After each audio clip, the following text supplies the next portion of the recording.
Okay, welcome back to the first proper episode of Twinverse. So today, we're going to be talking about my AU Thomas. For the special occasion, we're doing number 1.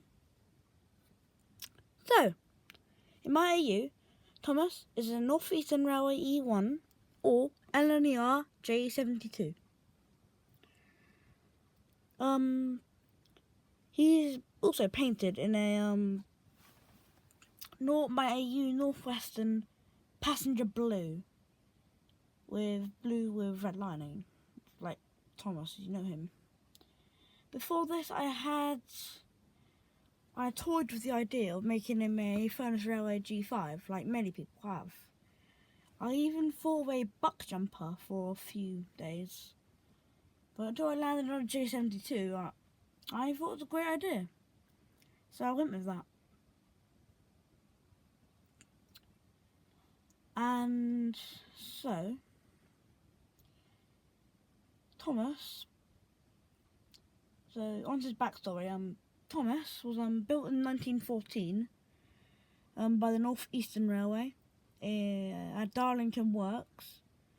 I couldn't really get a good preview of the numbers of the 1914 engines built at Darlington Works, but if you guys could leave me a comment of a random North Eastern Railway E1 or LNER J72 built in 1914's number at Darlington Works, that would be really helpful.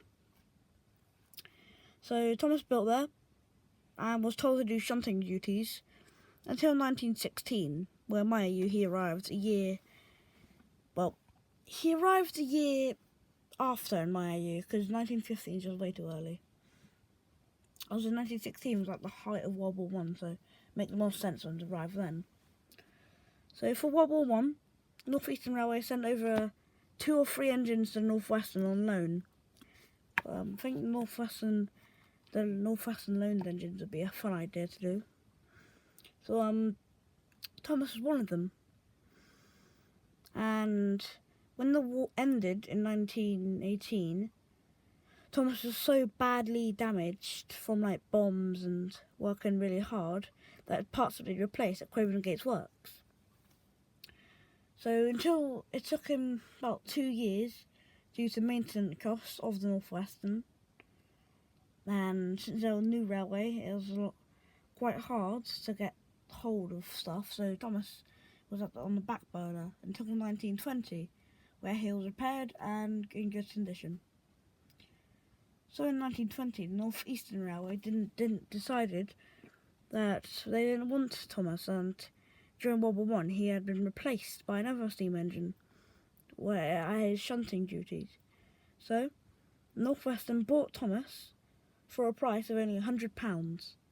May not sound much, but in 1920, especially after World War, that is a lot. But it was good enough for the Northwestern. So Thomas was painted up in Northwestern's blue with red lining. Like I already said, like I already said.